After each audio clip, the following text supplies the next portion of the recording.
Um recado para você que vai fazer esse concurso aí em Ribeirão das Neves.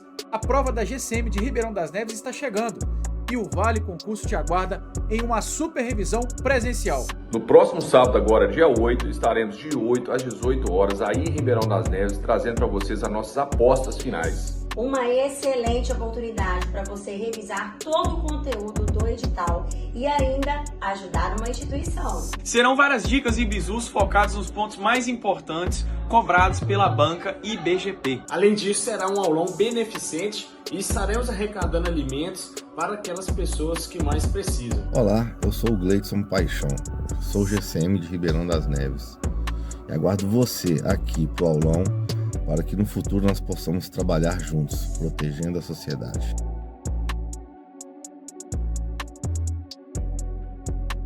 Fala tropa, tudo bem? Meu nome é Clayber Gabriel, tenho 22 anos, resido aqui na cidade de Patinga e sou aluno da Vale aí desde o ano de 2022. Graças a Deus aí logrei êxito, uma dobradinha esse ano, aprovado em 2 concursos públicos. E aí eu vou estar falando com vocês como foi a trajetória, como é a equipe da Vale, como eles preparam a gente para esse campo de batalha, que na verdade é uma guerra, o concurso público, e aí a gente vai trocando essa ideia aí. Desde 2020 eu já comecei a me preparar para o concurso, só que como são os primeiros concursos, você fica ali meio perdido, você não tem um norte, você não sabe os bizu, que é a gíria que a gente usa no mundo do concurso público, então você fica ali meio às cegas. E aí, quando eu conheci a Vale, que as coisas começaram a melhorar, São professores que já foram aprovados, e são, hoje em dia, funcionários públicos, servidores públicos, então eles já passaram por tudo que a gente está passando agora, Então, assim, vocês auxiliam a gente em cada etapa, Porque cada etapa tem sua dificuldade, A prova objetiva, como eu sempre falo, a gente tem que começar a estudar, antes do edital, isso é uma tecla que a gente sempre tem que bater. O TAF tem que ter uma boa alimentação, tem que praticar exercício físico, fazer academia, se possível, ter um acompanhamento do personal que também ajuda muito, e a etapa do psico, Então, assim, é um concurso que exige muito do candidato. Mas, inclusive, foi em uma dessas lives que eu conheci o Vale, porque eu estava no Rio Grande do Sul ainda, quando eu fiquei sabendo de vocês. Comecei a estudar em maio, que eu estava falando, tudo errado, escrevia o artigo 5º da Constituição no caderno, essas coisas, que a gente faz. Mas estava estudando, estava ali. E pegando maldade também, Continuei estudando, o edital saiu, voltei para Minas, peguei dinheiro emprestado, mudei para Ipatinga e entrei aqui com vocês.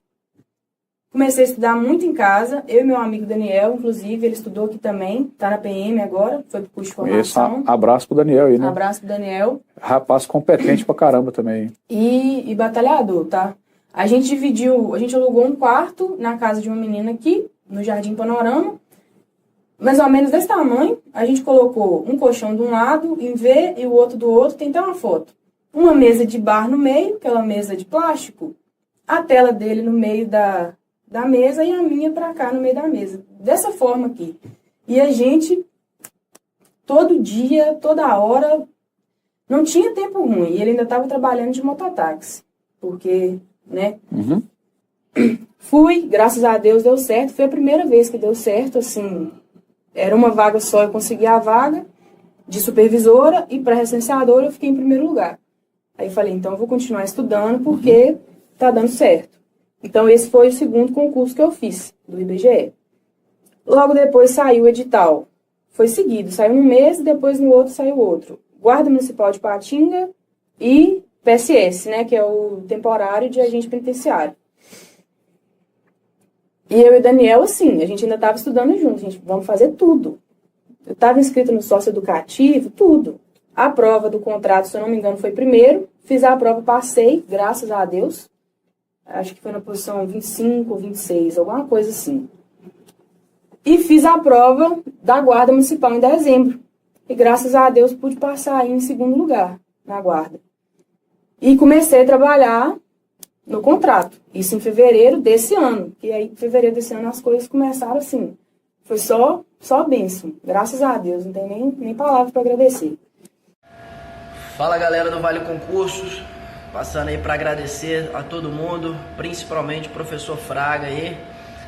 No dia 19, aqui em Vitória, no Espírito Santo, eu fiz o concurso do IASES, Instituto Socioeducativo aqui do estado, e saiu o resultado ontem. Eu já até formalizei para o professor aí um agradecimento, né? Eu não vou me alongar muito aqui, mas só para vocês entenderem, né? Eu já estava estudando há bastante tempo para o concurso, e quando eu estudava pelo YouTube, eu achava, não tinha didática, né, nenhuma. O YouTube sugeriu um vídeo do professor Fraga, e foi o único que conseguiu prender minha atenção aí. E como eu já estava estudando há bastante tempo, eu até tinha um capital para comprar o material, mas eu decidi não comprar porque eu já tinha visto de muita coisa. Eu realmente estudei bastante, eu já tinha visto de muita coisa, mas e consegui passar. Saiu o resultado ontem, consegui passar. Então quero agradecer. Agora deixa a pergunta aí para vocês. Imagine se eu tivesse adquirido o curso. Talvez eu tivesse passado ainda numa colocação muito melhor. Viu? Agradecer aí ao professor Fraga. E dar um recado para todo mundo, né, cara? Cada um sabe o seu limite aí, onde que dá para estudar, até onde que pode, se consegue de madrugada, se consegue no intervalo do horário de almoço do trabalho. Então a gente tem que fazer um sacrifício aí, mas agora de dentro para fora eu posso falar que realmente vale a pena. Valeu? Sucesso aí, galera! Fala pessoal, olha só, Guarda Municipal de Ribeirão das Neves, nós estamos aqui na sede e acabamos de encontrar aqui, né, a equipe acabaram de chegar de uma ocorrência. E nada melhor do que eles para trazer para você uma motivação e, é claro, uma palavra para fazer você começar a estudar e se preparar, porque é um concurso muito aguardado, não é não? Isso mesmo, meu amigo. Prazerão. É isso aqui. Pessoal, venham fazer parte da família da Guarda Civil Municipal de Ribeirão das Neves. Nós estamos ansiosamente esperando por vocês para reforçar nossa equipe. A cidade vai agradecer e todo mundo vai se sentir mais seguro. É isso aí, pessoal. Então, olha só. Nós teremos também aqui, né, o Gleidson, no dia antes da prova nós vamos realizar um aulão beneficente. Galera que quiser participar, são vagas limitadas, só entrar em contato aí para você dar o seu nome ali e já participar com a gente aqui em Ribeirão das Neves. E a gente conta com a participação de vocês e com a equipe também. E pedir o pessoal também seguir a página de GCM Ações, viu, pessoal? A gente conta as ocorrências da nossa cidade. Muito bom. Então, assim, fica ligado. Vamos lá, pessoal, rumo à aprovação na GCM de Ribeirão das Neves. Tamo junto. Tamo junto. Olá, seja bem-vindo aqui ao Vale Concurso. Vamos dar seguimento à nossa semana de apostas finais para o concurso da GCM de Ribeirão das Neves. Você que ainda não viu as nossas apostas finais das leis municipais, nós fizemos já esse vídeo, onde eu falei lá sobre o Estatuto de Neves, a lei de plano de carreira, a lei orgânica, pontos importantes aí para a sua prova no domingo. Aqui agora, nessa nossas apostas finais, falaremos sobre os direitos humanos. O que acontece? No edital da IBGP está sendo cobrado a Declaração Universal de Direitos Humanos, a Convenção Americana sobre Direitos Humanos, está cobrando sobre teoria dos direitos humanos, que são características, evolução histórica, está cobrando sobre as regras de Pequim, que é uma regra que eu tenho certeza que mais da metade dos alunos não estudaram, né, as regras de Bendim ou Pequim. Está cobrando também o Pacto Internacional dos Direitos Civis e Políticos, que também muita gente não estudou. Então, são essas normas, né, que estão no edital da IBGP. Então, nós vamos passar por alguma delas, pegar os pontos principais, algumas que você não estudou, você vai ver que não é tão difícil assim, e uma norma complementa a outra. Por exemplo, por mais que você não estudou as regras de Pequim, se você tiver feito um bom estudo do Estatuto da Criança e Adolescente, tem chance de você gabaritar, mesmo nunca tendo estudado a regra de Pequim, porque é um pouco parecido em alguns momentos. Beleza? Então, galera, ó, cadê o like? Deixa o like aí, se inscreve aqui no canal, tá? A semana inteira com apostas finais, e eu aguardo você para nós fecharmos com chave de ouro lá no sábado. Lá no sábado, na cidade de Ribeirão das Neves, onde nós vamos ter a prova no domingo. Sábado vai ter o aulão o dia inteiro, de 8 às 18. O ingresso é apenas R$30 para custear lá o evento. É um evento solidário, beneficente. É R$30 mais 1 quilo de alimento. O evento tem lá os seus custos, transporte, alimentação, hospedagem. Então, é um valor aí bem simbólico, R$30. O Vale Concurso geralmente faz entre 100 e 150 esses eventos aí, que desse vai ser R$30, em solidariedade aí à instituição na qual cedeu o espaço do evento, também o quilo de alimento aí que será doado para uma entidade aí que precisa. Beleza, pessoal? Abraço para toda a galera da GCM. Estivemos aí na GCM, conheci algumas pessoas lá, galera maravilhosa, acolheu a gente demais. É uma necessidade muito grande esse concurso aí, pessoal lá. Parece que, se não me engano, a GCM de Neves não tem nem 50 guardas trabalhando. É um efetivo baixíssimo para uma cidade que, na prática, chega a quase 500 mil habitantes, né? O censo aí 300 alguma coisa, mas na prática a gente sabe que muita gente não participou do censo, trabalha em BH ou região metropolitana, mas mora em Neves. Sem mais delongas, vamos então com os direitos humanos. Deixa eu colocar na tela para você. Pronto, tá na tela aí. Nesse QR Code aqui, ó, você encontra o simulado gratuito, tá? Um simulado gratuito de Ribeirão das Neves. Aponta aqui a câmera nesse QR Code. Você vai mandar mensagem para o WhatsApp ou nesse Fraga BFC, o meu Instagram. Você vai ganhar um simulado aí da GCM de Neves para você matar aí algumas questões nessa reta final. Aí nós temos lá também pacote de resumo com toda a disciplina do edital. O pacote de resumo é espetacular, vai ajudar demais nessa reta final para você aí.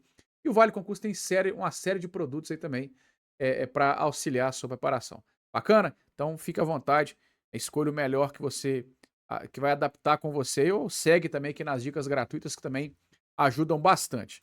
Bora lá então, começando com a Declaração Universal de Direitos Humanos. O que acontece? Algumas características da nossa DUDH, né, conhecida aí, muito comum, conhecida como DUDH. Primeira coisa, a Declaração Universal de Direitos Humanos, o que a IBGP pode cobrar na sua prova? Ela pode cobrar simplesmente a letra da lei, pergunta, olha, está previsto ou não na declaração ou na convenção, assim por diante, ou ela pode cobrar um pouquinho mais de teoria, haja vista que está falando teoria no seu edital. Por exemplo, se a IBGP cobrasse assim, olha, a DUDH, ela é um tratado internacional? Isso é teoria. Não tem expressamente lá, apesar que lá fala uma recomendação e tal, ela não é um tratado internacional. A Declaração Universal não tem força normativa, tá? Então ela não é um tratado internacional, ela é uma recomendação. É uma simples recomendação. Porém, com o passar do tempo, haja vista a sua importância, alguns doutrinadores acreditam que sim, ela tem força normativa, mas é uma parte bem pequena. Ela não faz obrigação de cumprir, não gera obrigação de cumprir. Beleza? Outra coisa, ela é de 1948. Saber a data, pelo menos da CAD, Convenção Americana, que é 1969, e da DUDH, que é 1948, pelo menos dessas duas, é importante. Nem sempre banca fica cobrando data, né? O ano ali de criação, mas às vezes cobra. A IBGP nunca cobrou, tá? Então ela veio num pós-Segunda Guerra. Segunda Guerra finalizou ali em 44, 45, certo? 45 criou-se a Carta das Nações Unidas e aí em 48 veio a DUDH. Reconhece direitos de primeira e de segunda dimensão, ou também conhecido como geração. Direito de primeira dimensão, civis e políticos. Segunda, econômicos, sociais e culturais. Isso também já é um pouco de teoria dos direitos humanos. O que é direito civil, político e tal? Pode perguntar isso na sua prova. E a IBGP já cobrou, tá? Ela já cobrou perguntando justamente sobre direitos de primeira e segunda dimensão. Ok? Então ela traz na sua norma, nos seus artigos, nas suas recomendações, direitos que vão ali proteger, né? Direitos civis e políticos, econômicos, sociais e culturais. É um documento da ONU e por isso a gente fala que ele faz parte do sistema global de direitos humanos. Existem órgãos de proteção global e os regionais. Então, o global ali você pega a ONU, a Organização das Nações Unidas, e ela vai editar vários documentos que vão proteger de fato os direitos humanos. E no sistema regional, nós temos o sistema africano, europeu e o americano. O americano, para nós, é o que importa, é a OEA, Organização dos Estados Americanos, que ela editou o principal documento, que é a convenção. Nós vamos chegar nessa convenção ainda. Mas aqui não é um documento regional, é global, ok? Não cria nenhum tipo de tribunal. Lá na DUDH fala que você tem direito a um tribunal, mas não fala qual. A banca pode dizer, por exemplo, olha, a Declaração Universal de Direitos Humanos, ela institui o Tribunal Penal Internacional, o TPI. Está errado. O TPI ele existe, ele é instituído lá no Estatuto de Roma. Outro documento aí de direitos humanos, não tem nada a ver com a DUDH. Aqui só fala que você tem direito a um tribunal. Não fala qual. Então a gente não precisa saber. Outra coisa é que lá na Convenção Americana, lá sim, cria um tribunal, que no caso é a Corte Interamericana. Tá? Então pode perguntar se aqui é criado o Comitê de Direitos Humanos. O Comitê de Direitos Humanos é criado pelo Pacto Internacional dos Direitos Civis e Políticos. Vamos passar por ele ainda também. E aqui a Corte Interamericana é criada pelo Pacto São José da Costa Rica, também conhecido como Convenção Americana de Direitos Humanos. Então esquece, ela não cria nenhum tribunal, ok?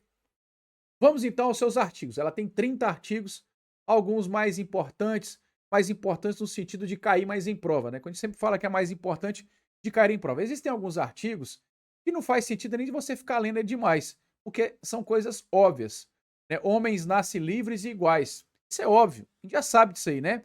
Então o que nós temos para pegar aqui? Você não pode errar uma questão dessa, né? Que trata de escravidão, servidão, tortura, tudo isso é proibido, não pode. Inclusive está caindo na sua prova lei de tortura, está caindo na sua prova lei de racismo. Então nada disso pode. Tortura, escravidão, servidão, isso aí acabou, está extinto. A banca vai dizer assim, olha, é permitida a tortura nos casos de guerra declarada. Né? A pena de morte é permitida em caso de guerra declarada no Brasil. Mas a tortura em jamais, em hipótese alguma, se permite isso aí, ok? Tem direito a receber dos tribunais nacionais competentes. Tá vendo? Ela fala que você tem direito de receber de algum tribunal, mas ela não fala qual.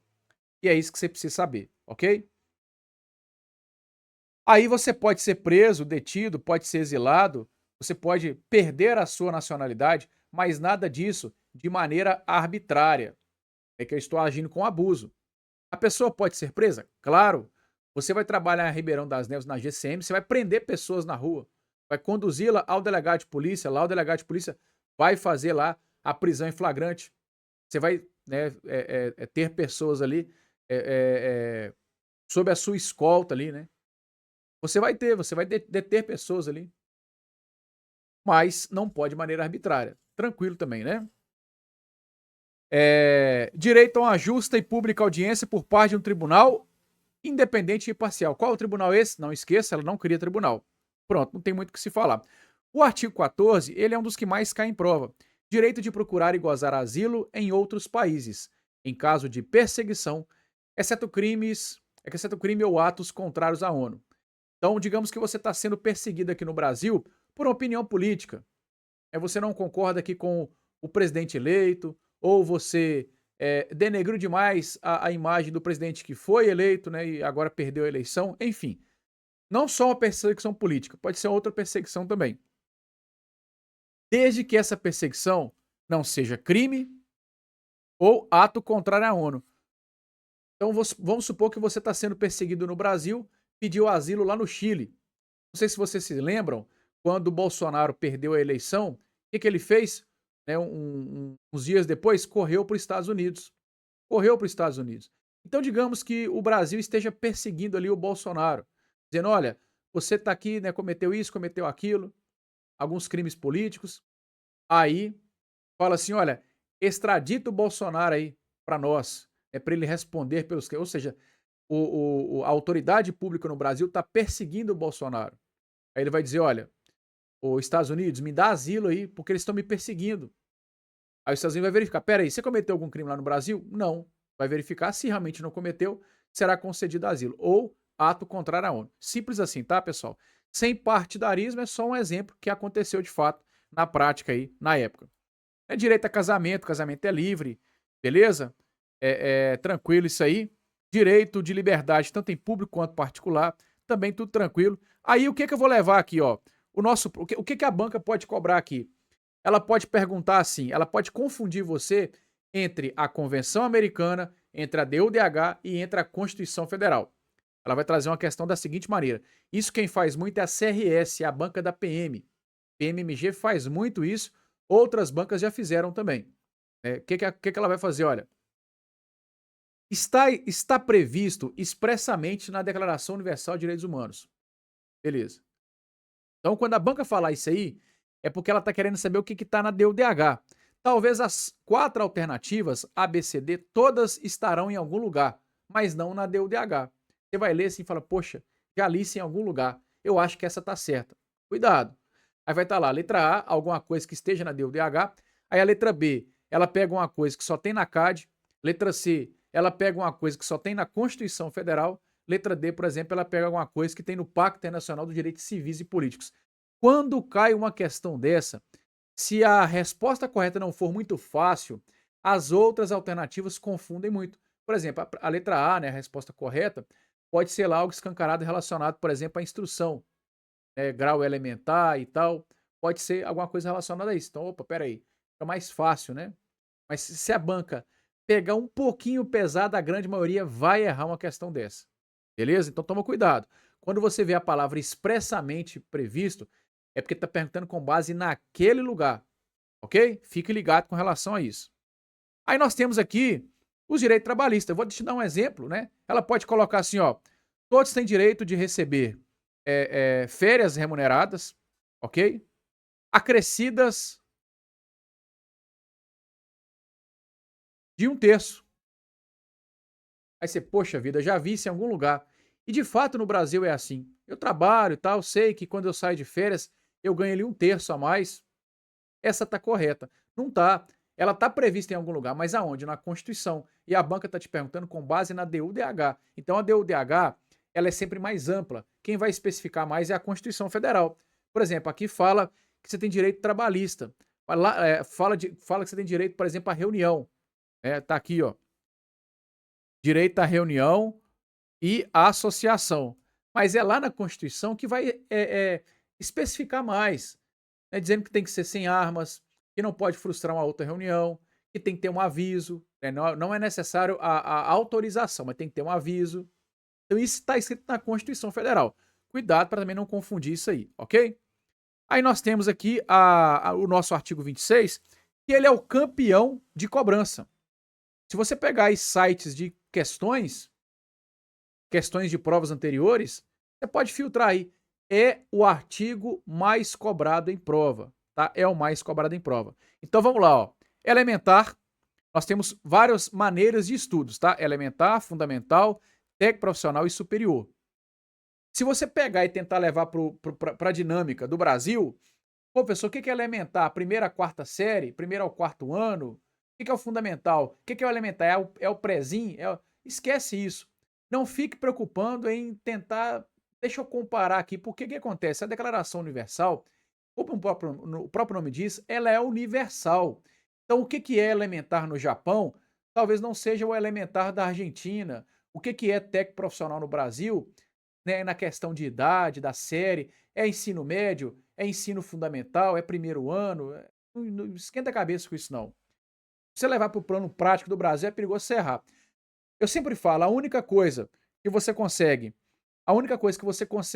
levar para o plano do Brasil, né, tipo assim, o Brasil realmente é desse jeito, é só desse jeito, seria a superior. Por quê? Porque a superior, ela, além de ser acessível a todos, eu coloquei que a técnica profissional é acessível a todos, mas a superior também. A superior, além de ser acessível a todos, ela é baseada no mérito.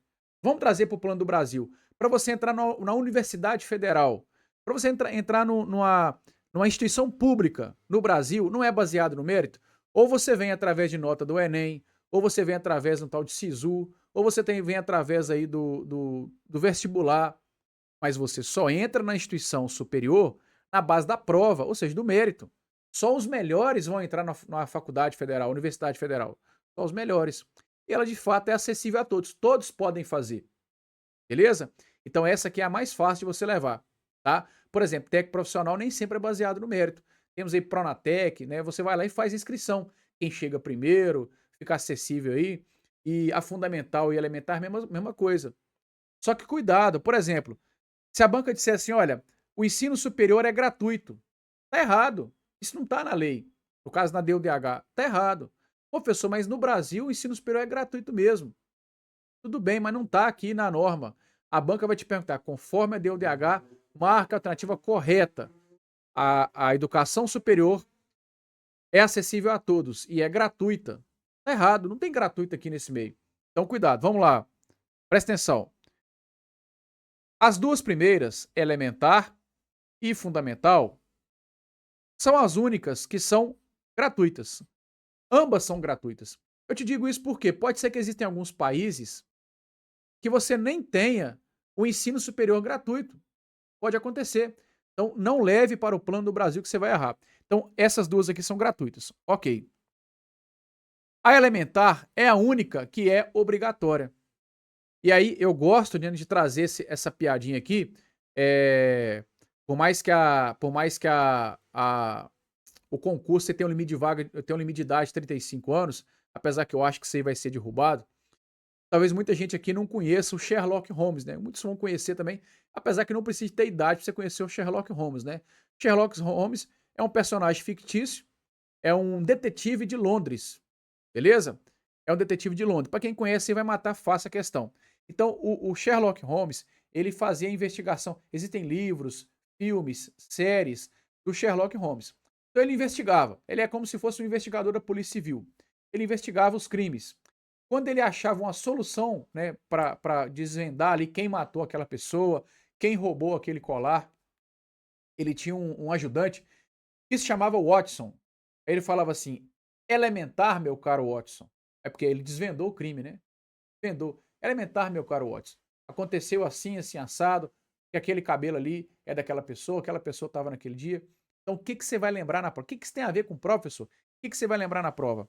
Você vai lembrar que é obrigatório você lembrar dessa palavra aqui, elementar, né? Lá do Sherlock Holmes.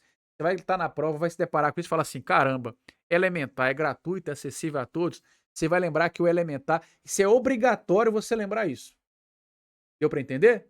Então ficou bacana, né? Não vai esquecer nunca mais, ok?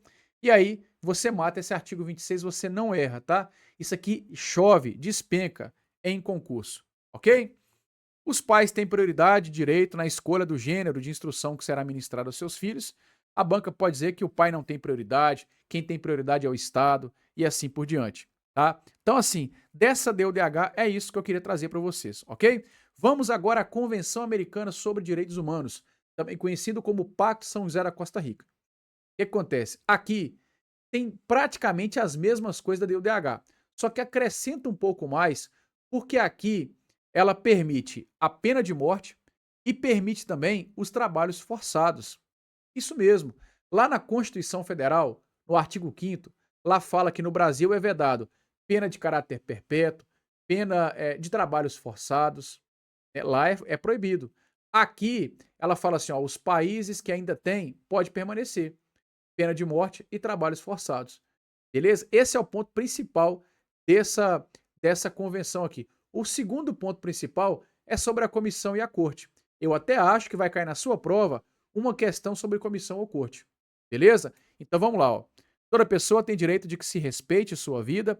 Aí nós temos aqui que a vida, você tem direito a ela desde a sua concepção. O que é direito à vida? Quando ele começa?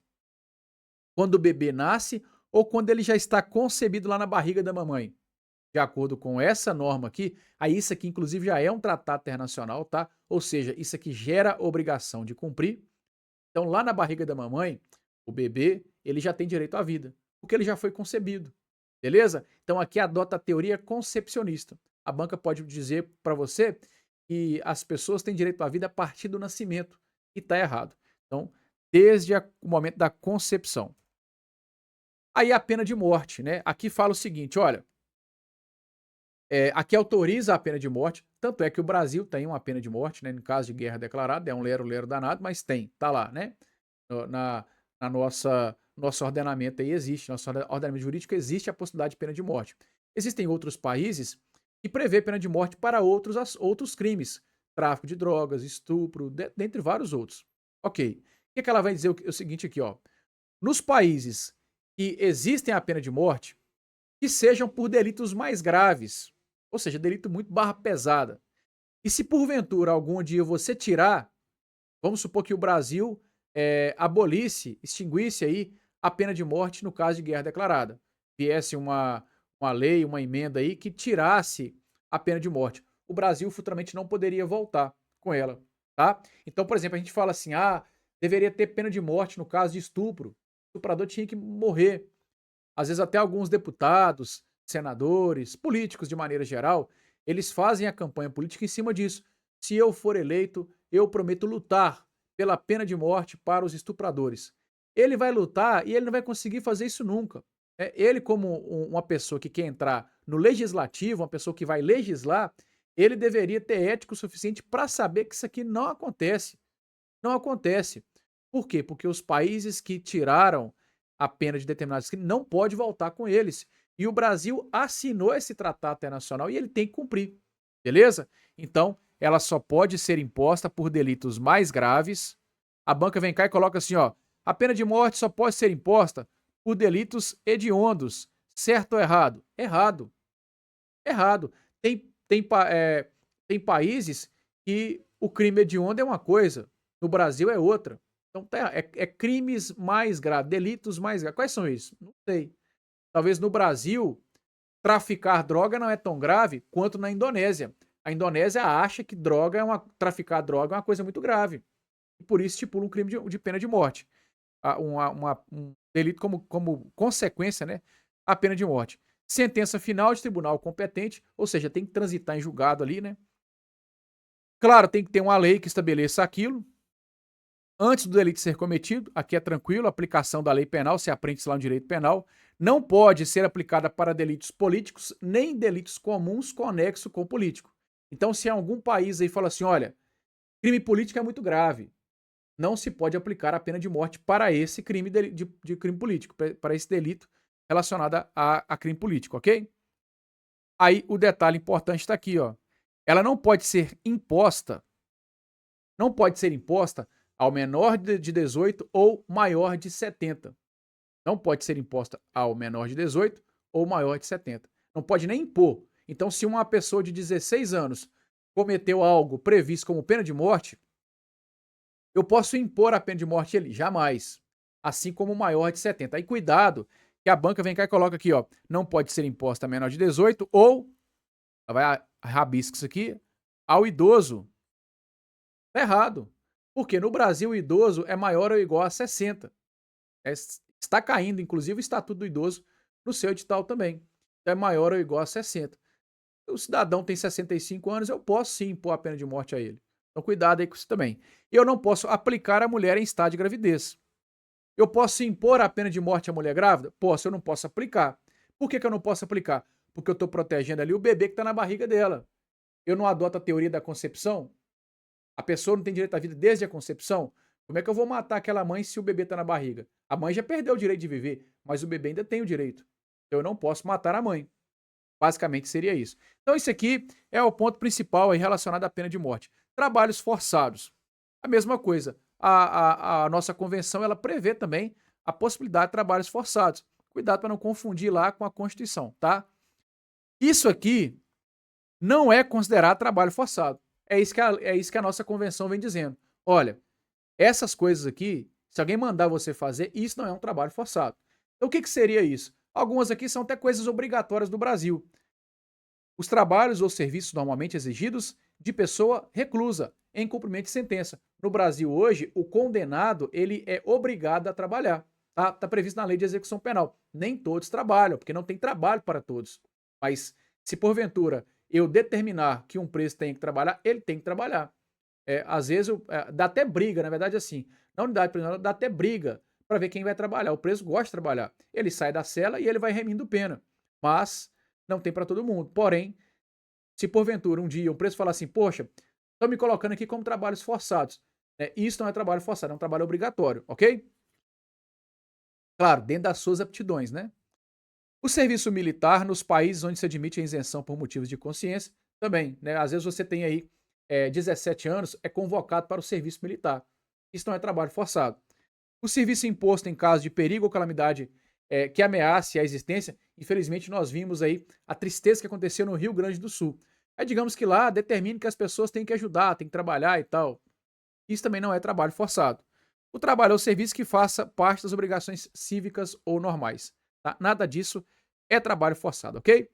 Outro detalhe importante aqui, com relação à separação dentro da cadeia. Então aqui a nossa convenção vem dizendo o seguinte, ó, os processados, ou seja, aqueles que aguardam uma sentença condenatória, ainda não foram processados, né? Devem ficar separados dos condenados, salvo em circunstâncias excepcionais. Beleza, vamos lá, pessoal. Ribeirão das Neves aí é a cidade de Minas com o maior número de estabelecimentos prisionais, né? Eu já estive aí em treinamento, o centro de treinamento da Polícia Penal fica em Ribeirão das Neves, a academia, né? Não é ainda das melhores, né? Tem muito a melhorar, mas uma academia bacana lá. Vamos lá. Você tem na cadeia lá, né? Tem os presos condenados e os presos provisórios. Eu posso misturá-los? Não. A regra é que eles ficam separados. Salvo circunstâncias excepcionais. Aí pronto, aí vira aquela bagunça.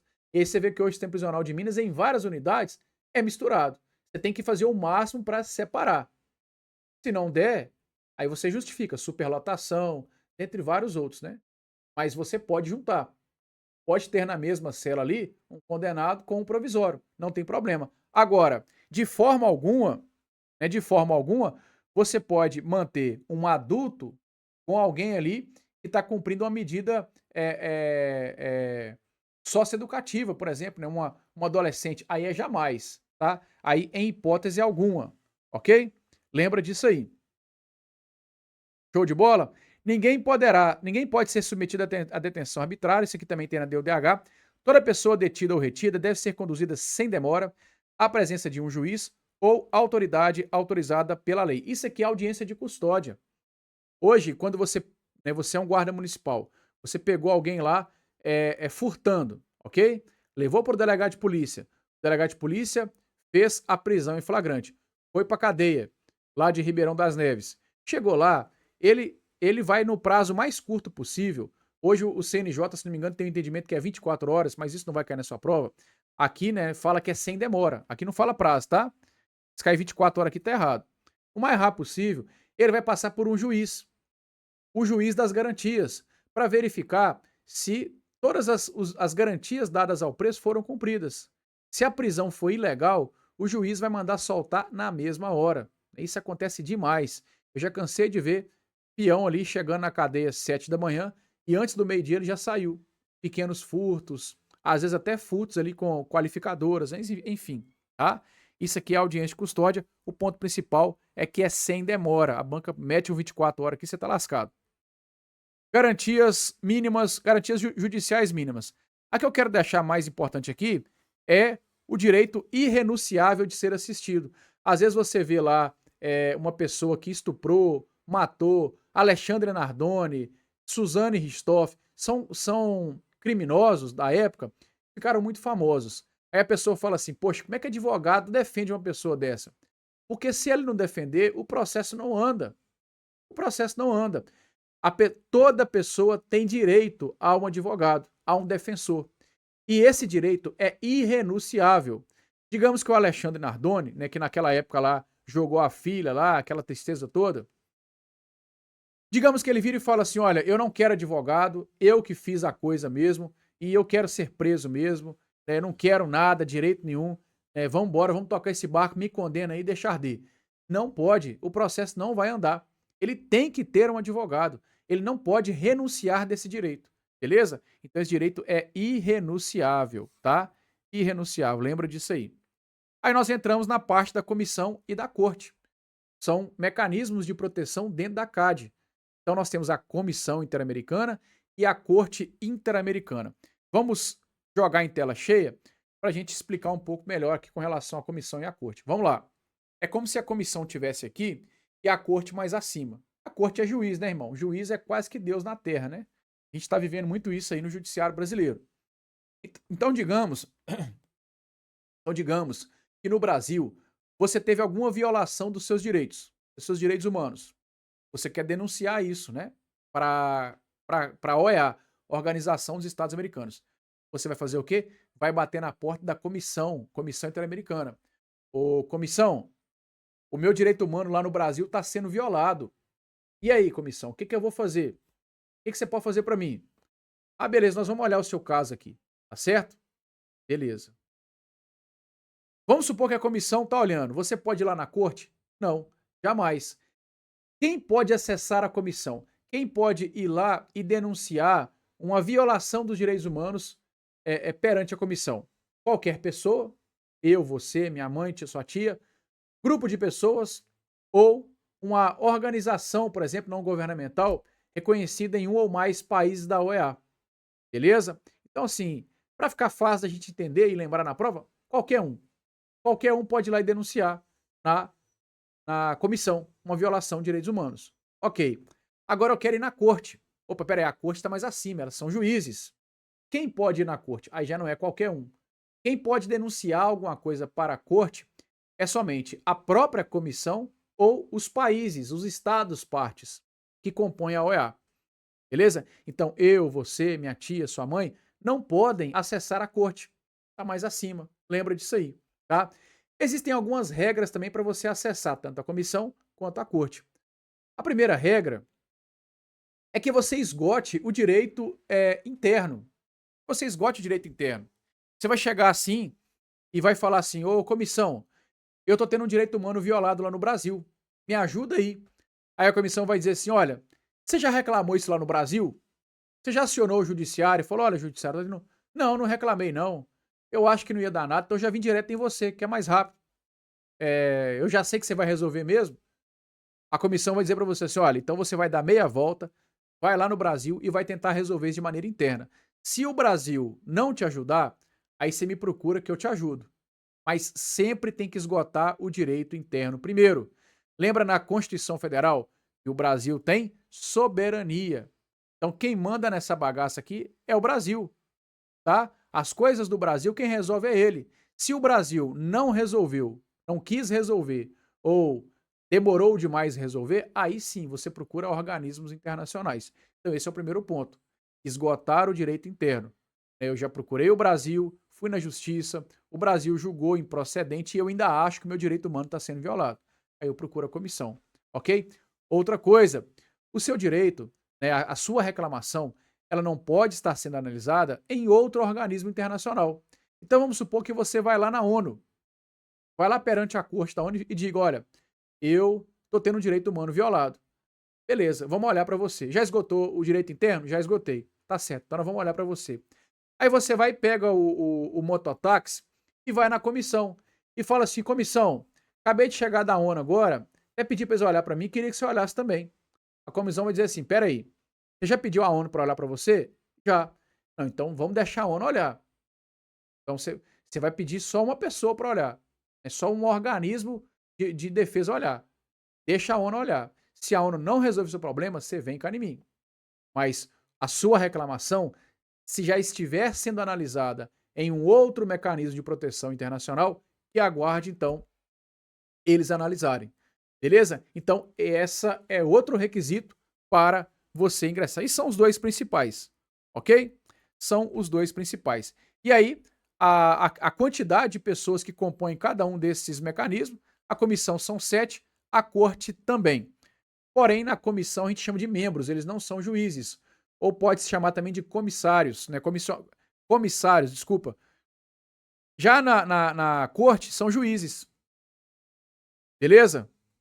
São juízes. Então, primeiro ponto desses dois aí, né? 7 membros, 7 juízes, tá? Aqui, o mandato da comissão é 4 anos. Já aqui na corte é 2 anos a mais. São 6 anos. Beleza? Aqui busca uma situação mais amistosa, tá? Mais amistosa. Aqui sim já tem grau, poder de jurisdicional, né? De julgar de fato. Quem pode acessar? Qualquer pessoa, grupo de pessoas, entidade não governamental presente em ao menos um estado, né? Ou mais aí da OEA. Estado, no caso, país. Aqui quem pode acessar? Apenas os países ou a própria comissão. O quórum de deliberação aqui são de no mínimo 5 juízes. Beleza? É o quórum de deliberação aí. Vamos deliberar aqui de um caso ali de violação. Beleza, tem 4 juízes. O outro foi assistir o Cruzeiro e Atlético. Então, vamos deixar para depois. Não vamos deliberar sobre isso. Tranquilo? Então, esse quadrinho aí é o mais provável aí de aparecer na sua prova. Vai cair alguma coisa desse quadrinho. Se cobrar a CAD, pode ter certeza disso. Vamos lá, Pacto Internacional dos Direitos Civis e Políticos. Esse pacto internacional aqui, né, ele foi incorporado no Brasil pelo Decreto 592, tá? Mas ele é de 1966. O ano dele já é mais raro de cobrar. Como eu te falei, a IBGP, que eu me lembre, né, eu pesquisei várias questões da IBGP, eu nunca vi a IBGP cobrando de fato o ano da DUDH ou da CAD. Algumas outras bancas já cobraram, mas o ano desse aqui raramente é cobrado. Mas, para efeito de conhecimento, 1966. Ele também é da ONU, tá? Ele também é da ONU. O que acontece? Em 1948 fizemos a Declaração Universal de Direitos Humanos, porém ela não é um tratado internacional, ela não gera obrigação de cumprir. Se um país não cumprir a DUDH, ele não seria penalizado. O que a ONU fez? Ela foi lá, editou 2 pactos em 66. O Pacto Internacional dos Direitos Civis e Políticos e o Pacto Internacional dos Direitos Econômicos, Sociais e Culturais. Para nós está caindo só o primeiro. Que é basicamente, ela pegou tudo aquilo que tem na DUDH e transformou em tratado.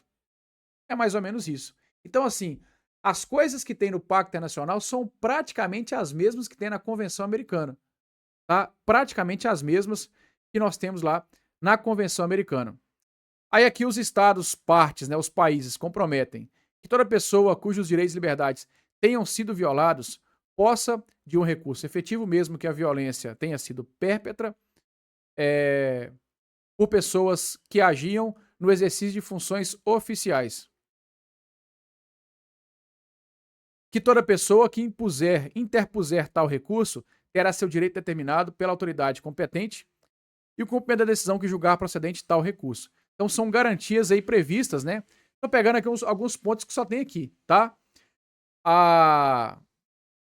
Deixa eu pegar aqui, ó. Tá vendo? A pena de morte, aqui nós temos a mesma coisa, tá? A mesma decisão relacionada aí à pena de morte. Né? Então ela tem a possibilidade de pena de morte.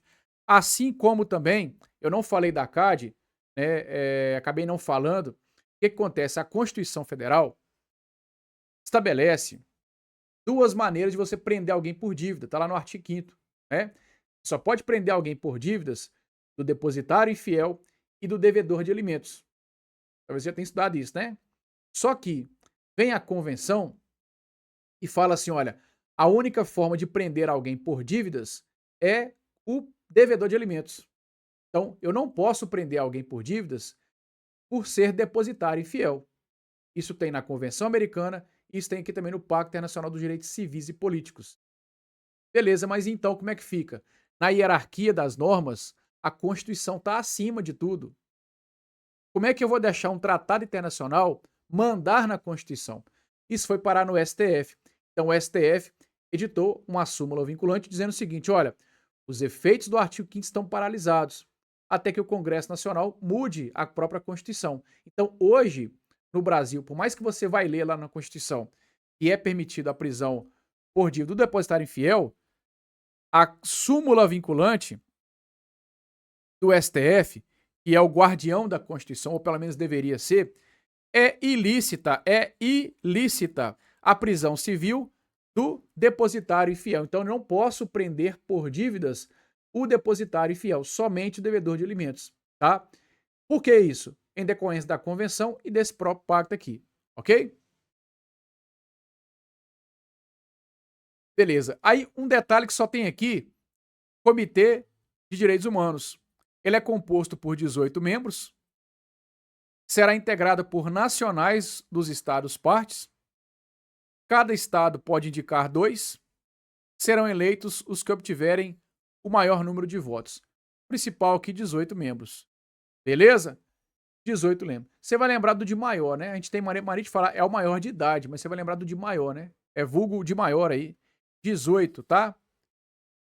Para lembrar, mas isso aqui raramente cai, mas se cair, uma galera erra.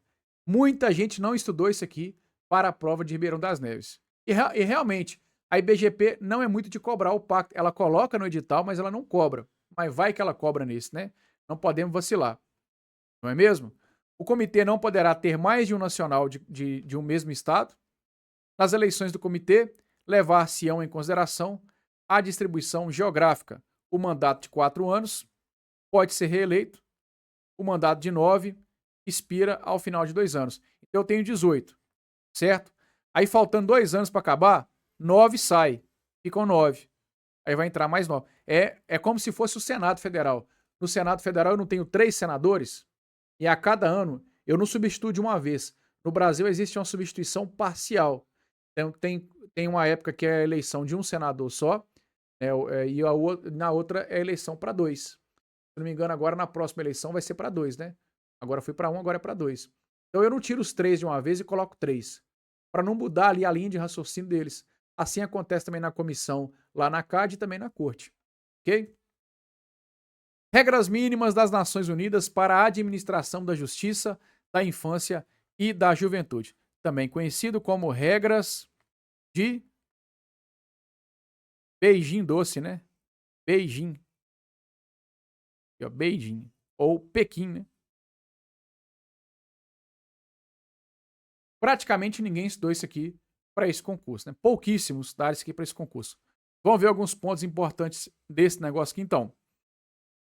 Então, aqui, ó, para fins das presentes regras, aplicarão as definições seguintes de forma compatível com os seus respectivos sistemas e conceitos jurídicos. O que é jovem? Lá no ECA, a criança é pessoa com 12 incompletos, certo? E o adolescente entre 12 e 18 anos. E aqui é como se fosse incompleto também, né? Beleza. Aqui, ele não traz essa definição de o que é criança e o que é adolescente. Ele traz definição de jovem. Toda pessoa criança ou adolescente, ou seja, aqui ele aumenta, que de acordo com o sistema jurídico respectivo, pode responder por uma infração de forma diferente da do adulto. Então vai variar, porque no Brasil, criança e adolescente é uma coisa, nos Estados Unidos é outra, no Japão é outra, então ele não vem trazendo aqui de fato a idade, tá? Não vem trazendo aqui de fato a idade. Jovem é toda criança ou adolescente de acordo com o seu país, que não responda àquilo que o adulto responde. No caso do Brasil, é ato infracional, né? Ok? Então, aqui nós não temos a idade, tá? Isso cai bastante em prova. Ampliação do âmbito de aplicação das regras. As disposições pertinentes das regras não só se aplicarão aos jovens infratores, mas também àqueles que possam ser processados por realizar qualquer ato concreto que não seria punível se fosse praticado por adultos. Beleza? Então não é apenas aplicado ao jovem. Nos sistemas jurídicos que reconheçam o conceito de responsabilidade penal para jovens, ou seja, pode existir algum país que responsabilize penalmente o jovem. Seu começo não deverá fixar-se numa idade demasiado precoce. Então, por isso que a gente discute muito a redução ali da maioridade penal. Seria tipo o seguinte, vamos colocar aqui no Brasil, um dia na vida, você reduzisse ali, e agora o inimputável já não é mais 18, é 16. Só que ainda assim, o 16 ao 18, ele continuaria sendo inimputável para alguns crimes. Para alguns crimes. Então, se o Brasil pegasse, por exemplo, qual que é a maior dor de cabeça que o jovem dá para o Brasil hoje dos 16 aos 18, seja em qual idade, 15 aos 18, vamos colocar que é o tráfico de drogas, que é onde o crime organizado usa o jovem para traficar, para roubar, para matar. Vai lá e mata porque não dá nada. Se a polícia te pegar, você vai ficar no internado lá, estourando 6 meses e vai sair. Então, estes atos eu colocaria como um crime, beleza? Mas determinados atos ainda assim seria ato fracional. Então seria isso. E se porventura eu colocar coisas como crime, que não seja uma idade muito precoce. Qual idade precoce? Aqui não fala. Mas, por exemplo, colocar com 8 anos, com 7 anos, seria basicamente isso. Então toma cuidado. Mais uma vez aqui não traz idade. A banca pode chapar uma idade aqui e te confundir. Ok? Direito dos jovens. Respeitar-se-ão as garantias processuais básicas em todas as etapas do processo, como a presunção de inocência, direito previsto na própria Constituição, de não responder, ficar calado, por exemplo, presença dos pais. Tudo isso aqui tem no ECA. Então, assim, se você nunca viu isso aqui, esse conjunto de regras, talvez você ainda acertaria, tá? Aí nós temos aqui os princípios norteadores da decisão judicial e das medidas. Essas medidas é como se fossem as medidas socioeducativas, internação, prestação de serviço à comunidade, liberdade assistida, tudo tá lá no ECA, né? Aqueles artigos ali, cento e poucos, ali 113, ali para aquele meio afora ali. Então, a decisão da autoridade competente pautar-se-á pelos seguintes princípios. Então, quando eu decidir sobre uma medida socioeducativa a algum adolescente, algum jovem, a resposta à infração será sempre proporcional, não só às circunstâncias e à gravidade da infração, mas também às circunstâncias e necessidade do jovem. Então, sempre trazendo ali a proporcionalidade. Isso já é aplicado ao adulto, né? Então não muda muita coisa. As restrições à liberdade pessoal do jovem serão impostas somente após estudo cuidadoso e se reduzirão no mínimo possível. Não será imposta a privação de liberdade pessoal, a não ser que o jovem tenha praticado ato grave, envolvendo violência contra a pessoa ou por reincidência no cometimento de outras infrações sérias. É o que acontece no Brasil. No Brasil hoje, o que é a privação de liberdade do jovem? É a internação, lá no centro socioeducativo, né? E o que acontece? Ela é um caráter excepcional, ela é o último caso. Olha, eu tentei de tudo aqui para ressocializar esse jovem, não consegui, vamos interná-lo. Então, no Brasil seria isso. Ela é a medida, assim, a última medida que você poderia fazer, né? E um dos princípios dela lá no ECA é a brevidade. Então, é o menor tempo possível para a conduta lá, né? O bem-estar do jovem será o fator preponderante. A pena capital não será imposta por qualquer crime. A pena capital, por exemplo, pena de morte, né? Que nós temos lá na nossa CAD, por exemplo. Os jovens não serão submetidos a penas corporais, que seria, por exemplo, aqui uma tortura. Aí é ninguém, né? Não é só o jovem. Tranquilo isso aqui também. Essas garantias. Pluralidade das medidas aplicáveis. Aí aqui é basicamente as medidas socioeducativas, tá? Que temos no ECA. Então nós temos aqui determinação de assistência, orientação e supervisão, que no Brasil hoje é como se fosse a liberdade assistida, né? Como se pegasse os dois aqui. Prestação de serviço à comunidade, nós temos lá no ECA também. Multas, indenizações e restituições, que seria obrigação de reparar o dano. Determinação de tratamento institucional ou outras formas de tratamento. Você pega, por exemplo, uma própria internação. Determinação de participar em sessões de grupo. Lá na internação faz isso. Determinação de colocação em lar substituto, centro de convivência ou outros estabelecimentos educativos ou outras determinações pertinentes. Então, a banca ela pode misturar isso aqui com o ECA. Pessoal, se cair isso aqui, muita gente erra. Realmente não é uma das normas que a IBGP é fã de cobrar. Isso aqui raramente vai cair na sua prova, tá? Mas eu resolvi trazer aqui, né, porque é interessante, porque vai que cai, né? Então é só dar aquela pincelada rápida. Vamos agora à teoria dos direitos humanos. O que acontece? Vamos lá. De 2022 para trás, a IBGP cobrava muito teoria dos direitos humanos. Tanto no Corpo de Bombeiro, que ela já fez a prova do Corpo Bombeiro, na Assembleia Legislativa de Minas, se não me engano, ela já fez também. Concursos de guarda municipal, Uberaba, Ouro Preto, Betim. Concursos aí, 2022 para trás. 2022, aí mais ou menos, né, não tem um mês exato aqui não, mas 2022, 2023 para frente, ela parou de cobrar um pouco sobre teoria dos direitos humanos. Ela ainda cobrou, mas bem menos. Mas antes ela cobrava muito. Talvez mudou ali um pouco o perfil do examinador, né? Talvez o João trabalhava lá na IBGP, foi mandado embora. Entrou agora o Marcos. O Marcos tem um outro perfil. Às vezes o professor fica com as coisas na cabeça. Mas a realidade é que a banca começou a cobrar menos, tá? Então aqui, quando a banca cobra, ela cobra um conteúdo bem razoável, bem simples da teoria dos direitos humanos. E na sua esmagadora maioria, ela vai te cobrar as características dos direitos humanos. Beleza? Mas vamos ver rapidamente o significado dos direitos humanos, né? O que significa aí? Definição dos direitos humanos. Inicialmente, destaca-se que a partir do estudo da teoria geral dos direitos humanos, há duas maneiras aí, né? Generalista e específica, mas ele nada mais é do que um conjunto de direitos previstos em instrumentos internacionais. Então, o que acontece? Quando a gente fala assim direitos humanos, são direitos que você já tinha, mas que não eram reconhecidos, que alguém foi lá e reconheceu. O direito, por exemplo, agora, da ampla concorrência nos concursos. A mulher sempre teve ali que concorrer com um percentual menor. Aí, poxa, estamos violando aqui um dos direitos humanos. É o direito da mulher ali, né, de poder ter as mesmas condições para ingressar no mercado de trabalho, dentro do serviço público.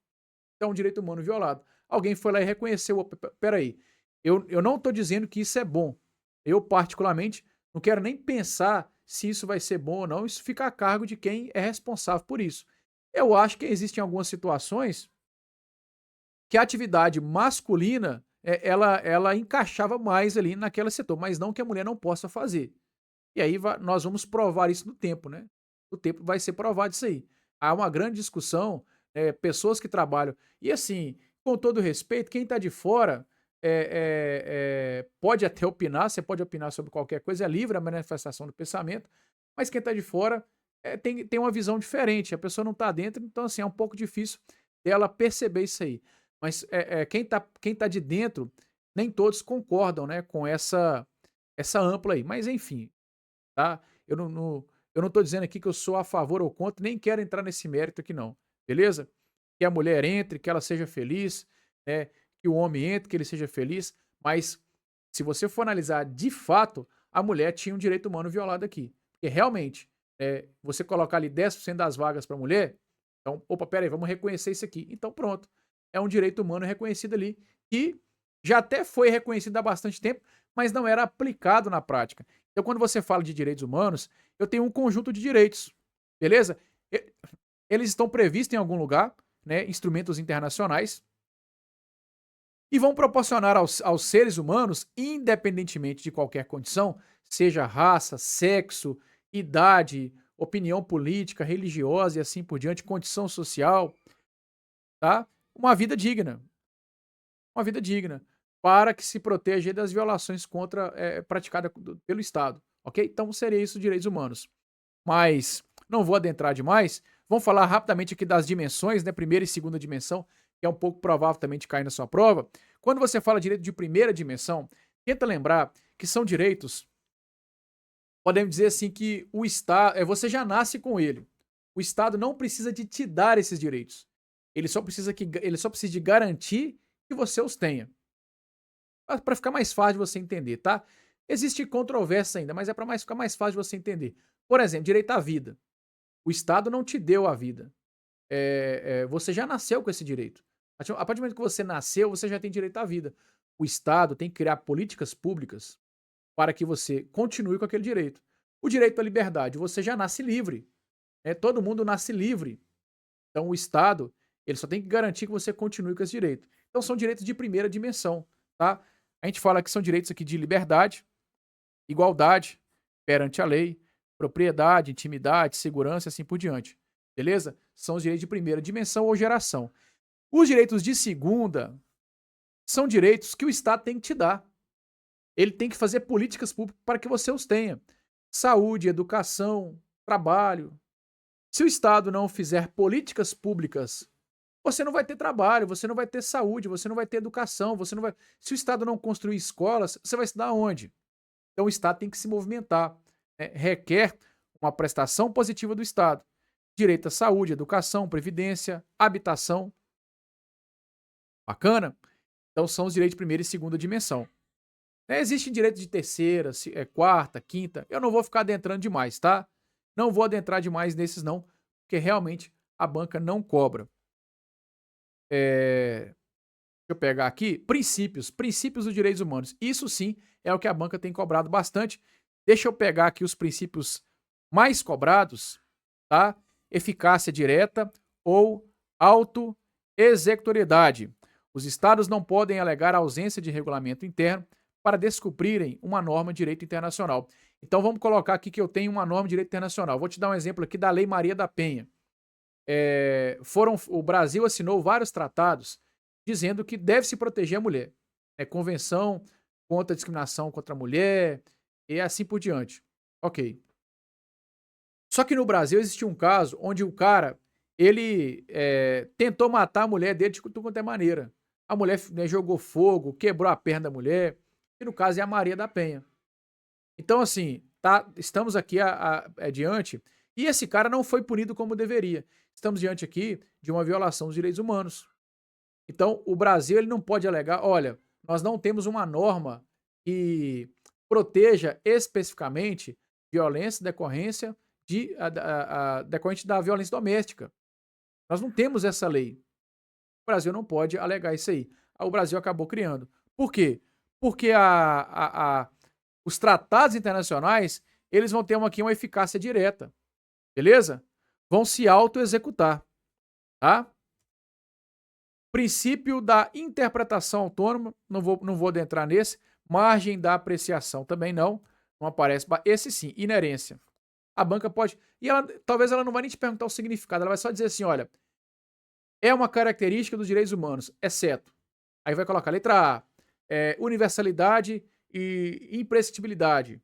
B, inerência e irrenunciabilidade. Ela vai colocar isso. Inerência traz a noção de que os direitos humanos são inerentes a cada pessoa, pelo fato de existir como ser humano. Você é um ser humano, você já nasce com direitos. Beleza? Basicamente isso. Universalidade é um direito para todos. Para todos, né? Independente aí de raça, cor, sexo, idade, é o direito de todos. Ok? Indivisibilidade está ligado ao objetivo maior do Sistema Internacional de Direitos, promoção e garantia da dignidade humana. Né? Não existe meio termo.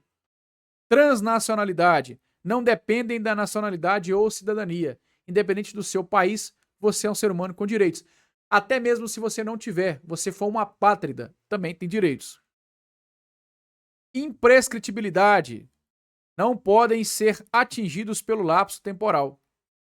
Beleza? Imprescritíveis seria isso. Né? São inalienáveis. Irrenunciabilidade. Lembra que eu falei lá, por exemplo, um dos direitos, né, que a gente pode falar é o direito de se defender, de constituir advogado. É um direito irrenunciável.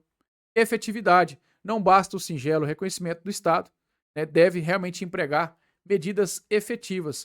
O Estado só não pode dizer assim, olha, realmente, estou vendo aqui que tem uma violação de direitos humanos. Tá, Estado, mas você vai fazer o quê? O que você vai fazer? Historicidade. Esse, inclusive, a BGP já cobrou, tá? Limitabilidade. Acho que esse também que já foi cobrado. E Zé Fininho. Beleza, pessoal? Então, é isso aí que eu tenho para trazer para vocês com relação aos direitos humanos. Deixa eu falar com você. No meu pacote de resumos, tudo isso está muito bem detalhado, galera. Muito bem detalhado, tá? Tem no resumo, ó. Vamos pegar aqui, ó.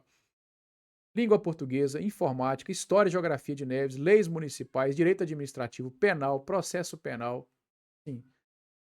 Material essencial. Com 2 dias, dependendo da sua carga horária de estudo, com 2 dias você mata esse PDF.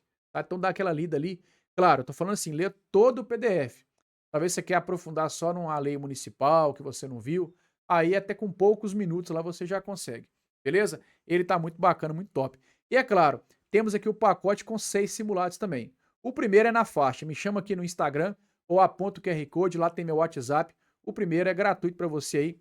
É para você aí ver, treinar seus conhecimentos, tá? Se você quiser treinar um pouco mais, também é claro, tem que valorizar aqui o trabalho do professor. A gente acaba vendendo aí por um valor bem abaixo, mas tem que valorizar o trabalho, que tem todo um trabalho envolvido aí. E ó, vou firmar um compromisso aqui. Sabadão quero estar lá com você. Quero estar lá com você no nosso aulão lá de 8 às 18. Beleza? Falei no vídeo passado, se você não viu, eu vou lá, eu vou inclusive fazer o café, tá? Vou fazer um café para nós lá, vamos tomar um café junto. Você vai falar comigo assim, professor, eu assisti o vídeo lá, você falou que nós íamos tomar o café, e aí, cadê o café? Pode me aguardar que eu vou levar lá. O que não vai faltar é café nesse negócio seguinte. Todo concurseiro guarda um café, né? Então, aguardo você lá no nosso aulão de sábado. Bacana, pessoal? Um abraço a você aí. Fique com Deus. Continue firme e forte nessa reta final, tá? Não deixa nada te abalar. No final vai dar certo a sua prova lá, a sua aprovação. Ela vai chegar se Deus quiser. Beleza?